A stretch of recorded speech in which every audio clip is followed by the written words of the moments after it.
Bismillahirrahmanirrahim. Waltakum minkum ummatun yad'una ilal khairi wa ya'muruna bil ma'rufi wa yanhauna 'anil munkar. Assalamualaikum warahmatullahi wabarakatuh.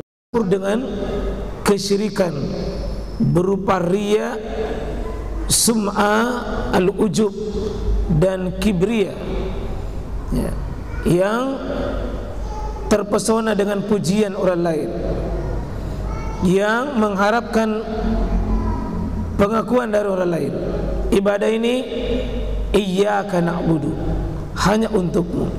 Kemudian yang kedua, syarat ibadah ini diterima sesuai dengan petunjuknya Nabi sallallahu alaihi wasallam. Petunjuknya Nabi itu ibadah harus mengikuti maunya Allah, maunya Rasulnya. Ya, seperti tadi ibadah solat yang kita lakukan, ya, berani menambah di luar petunjuk Nabi, itu namanya lancang kita di hadapan Nabi SAW. Nabi adalah guru kita, teladan kita, contoh kita, panutan kita. Maka solat itu seperti yang Nabi sebutkan, sallu kama ra'aitumuni usalli. Solatlah kalian sebagaimana kalian engkau yakin, seperti itulah aku solat. Maka mari kita mempelajari ibadah solat sebelum ibadah-ibadah yang lain. InsyaAllah di kajian kita hari ini kita akan masuk di bab bersucinya, kitab bersuci, di bab wudu. Ini pengantar solat kita tentunya, ya. Karena tidak akan ada solat tanpa wudu, ya. Tidak ada solat tanpa wudu. Karena itu wudu merupakan bagian untuk mensucikan diri. Dan ketika kita mensucikan diri, salah satu babnya adalah bab berwudu, bab berwudu, ya. Di kitab Bulughul Maram di hadis ke-32 dimulai dengan bab wudu itu dengan bab bersiwak. Nanti sebentar baru bab sifat wudu.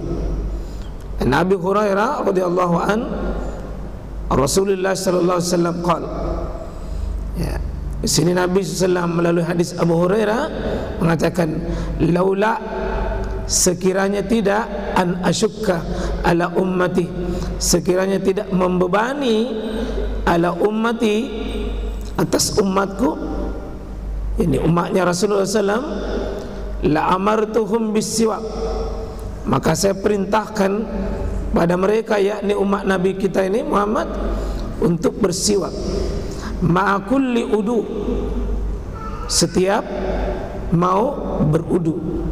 Setiap berudu, seandainya, ya, laula an asyukka, seandainya tidak membebani. Maka di sini Nabi kita Pak mengajarkan Islam. Beliau bisa menyuruh, beliau bisa menetapkan sebuah hukum, menyuruh, memerintahkan kita. Tapi ada pertimbangan, ya, laula an asyukka, kalau itu tidak berat. Berarti Nabi itu mengajarkan kita Islam penuh rahmat, penuh kasih sayang, penuh rahmat, penuh kasih sayang. Tidak mengajarkan agama yang bikin susah kita. Karena itu tidak ada bagian agama ini yang bikin susah, Pak. Tidak. Kalau ada yang syariat ini kita susah, mungkin kita yang salah memahami.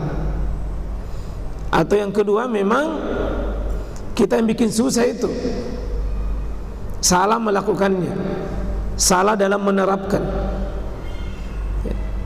Yang intinya tidak ada syariat ini kecuali kemudahan. Ya, tidak ada bagian Islam ini bikin sulit. Semuanya mudah. Maka Nabi di sini mengatakan, seandainya tidak bikin sulit atas umatku, saya akan perintah. Berarti ya, perintah itu hukum dasarnya adalah wajib. Nah, cuma Nabi tidak perintahkan kita untuk bersiwak. Nah, siwak di sini tentu adalah, bisa jadi di sini adalah dulu di masa Nabi namanya siwak. Kalau sekarang ini sikat gigi, tentu semakna dengan itu insyaallah. Ya, karena alat untuk membersihkan fisik itu bisa berubah, tapi intinya bersihkan mulut kita, gigi kita itu sebelum sholat. Dan itu menunjukkan bahwa Islam sangat menghargai kebersihan. Ya. Kalau kita baca dalam hadis-hadis Nabi, tidak kurang dari 10 tempat disunahkan berudu, Pak. Disunahkan berudu, dan ini yang dimasuk ya ma'akulli udu. Berarti setiap udu, baik udu yang wajib maupun udu yang sunnah. Karena kalau udu yang wajib seperti sholat, itu udu wajib. Tapi kalau udu sunnah, sebentar bapak ini mau tidur, sebentar malam, dianjurkan berudu. Itu hukumnya sunnah. Ya. Kalau sudah ketemu suami istri, tidak ketemu suami istri dan mau tidur, belum mandi, jangan dipaksa mandi, maka dianjurkan berudu baru pergi tidur. Ya. Yang ketiga, kalau sudah ketemu suami istri, ini terutama pengantin baru, Pak, masih mau mengulangi, pada sudah ketemu masih mau lanjut, disunahkan antara dengan wudu. Ini khusus pengantin baru. Pengantin tua tidak.